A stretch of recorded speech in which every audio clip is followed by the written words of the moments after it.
Hello my dear বন্ধুগণ, happy teddy day. আজ আমি বসে পড়েছি এই টেডি ডে স্পেশাল মাটি দিয়ে একটা টেডি বানানোর জন্য। ওই তো প্রথমে কিছুটা মাটি হাতের সাহায্যে একটু লম্বা করে নিয়ে চ্যাপটা করে নিয়ে দাঁড় করিয়ে দিয়েছি এবং তার উপর দিয়ে আবার একটা ছোট মাটির গোলাকে একটু চ্যাপটা করে নিয়ে জয়েন্ট করে দিয়েছি। তারপরে তো দুটো ছোট ছোট মাটির বলকে একটু চ্যাপটা আকার দিয়ে টেডির দুটো কান করে দিয়েছি। এখন তো আমি কিছুটা করে মাটি এরকম লম্বা আকার করে নিয়ে আমি এখানে টেডির হাত ও পা গুলোকে করে নিচ্ছি।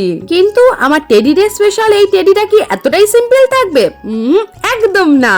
তার জন্য প্রথমেই কিছুটা মাটি চ্যাপটা করে নিয়ে ওর উপরে একটা ছোট লাভ এঁকে নিয়েছি এবং মাপ করে কেটে নিয়েছি। তারপরে ওই লাভটাকে টেডির দুটো হাতের মাঝে ভালো করে জয়েন্ট করে দিয়েছি। তারপরে আবার কি একটু ভালো করে মসৃণ করে নাও, নেটে শুকিয়ে নাও। শুকানোর পরে তো রং করার পালা, তাই এখানে আমি ইয়েলো কালার করে নিচ্ছি।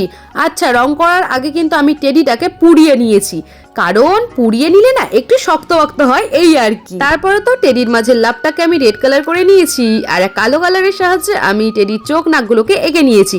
তো চলো, আমার টেডি তো একদম রেডি। ফাইনাল লুকটা দেখা যাক।